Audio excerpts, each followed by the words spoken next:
Hello, we are not your mum.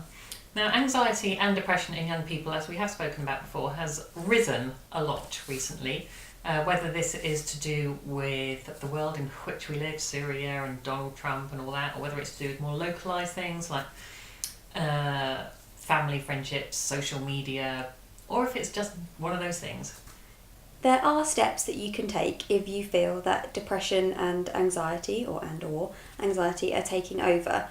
A good place to start is with parents, teacher, supportive sibling, but if not, a GP is also a perfect place to go.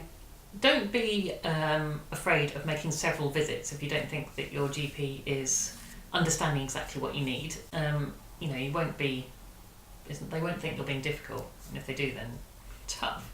It's your health. Yes, go to your GP, and then he or she should be able to talk you through your options, which could include cognitive behavioural therapy, or CBT, counselling, talking therapy, or in extreme cases, medication.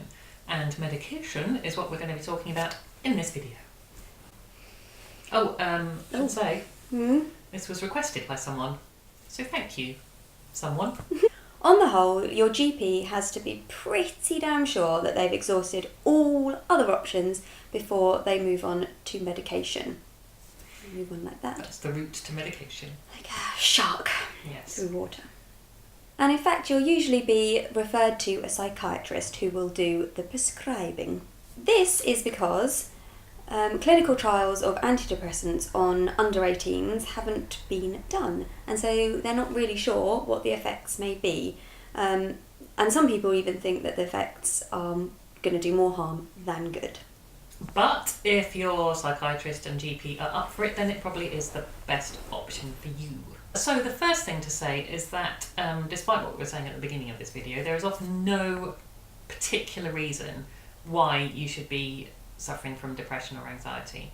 It's often just one of those things like, foods that you like or don't like. There's no reason for it. For example, earlier this year, Nell lost someone who she loves very much, and it has been and is very hard. But despite all that, she hasn't felt the need to go on medication.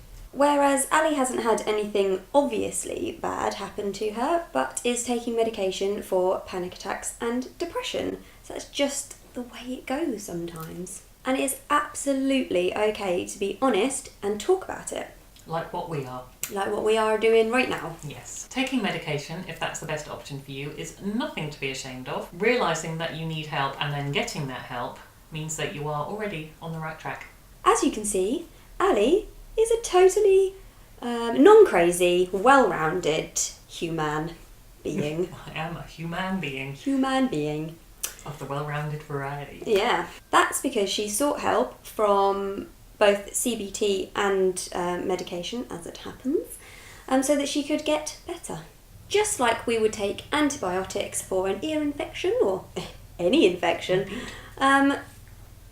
you take medication for your mind too. Yes. So, how do antidepressants work? So we all have chemicals in our brain that are thought to enhance our mood, make us feel happier, basically. And antidepressants work by either prolonging or boosting these chemicals.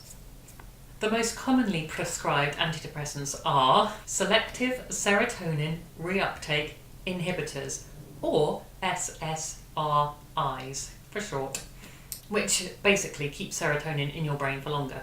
So they keep those whoop whoop happy chemicals there.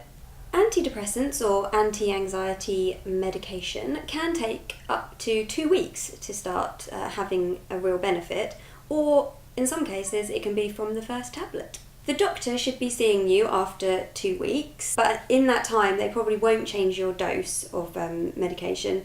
It's usually around a month until they do that, just to make sure that because it takes a while to even out. So be patient. Tablets aren't a quick fix, and they are no substitute for the hard work that you may have to put in with CBT at the same time. Side effects. Some people have none at all, but some people can feel a bit jittery for the first couple of weeks, which is just your brain getting used to the serotonin, and it's just sort of showing it's all working really. If you can get through the first couple of weeks, it gives you a better chance of finding the right medication for you. Rarely, some antidepressants can make you feel worse or even suicidal. Obviously, if this is the case, then you need to see your GP about stopping them and what to do next. Some SSRIs can't be stopped straight away, and it can make you feel a bit funny if you do. This doesn't mean that you're addicted to them, it just means that your body was used to something and then it's just got to readjust. Now it's not there anymore. As a lovely person told me before I went to the doctor, finally, at last, you will get better if you seek help. So do it. Depression is an illness, so get it treated. It can also be a lifelong lingerer, so don't be disheartened if it kind of just creeps back every now and then. This is why a combination of CBT therapies and medication work the best, because it gives you the strategies to deal with it if it comes back again. It gives you a good defence. Indeed. We've put links about anxiety, depression and medications in the description below. We also have a few other videos about anxiety and also meditation, which sort of links in. And I think I do that in the... Yes, you do, I probably. do, because She likes that's the my fish. meditation. We like doing that, signal. we like doing that, which we haven't done for a while. No, we haven't.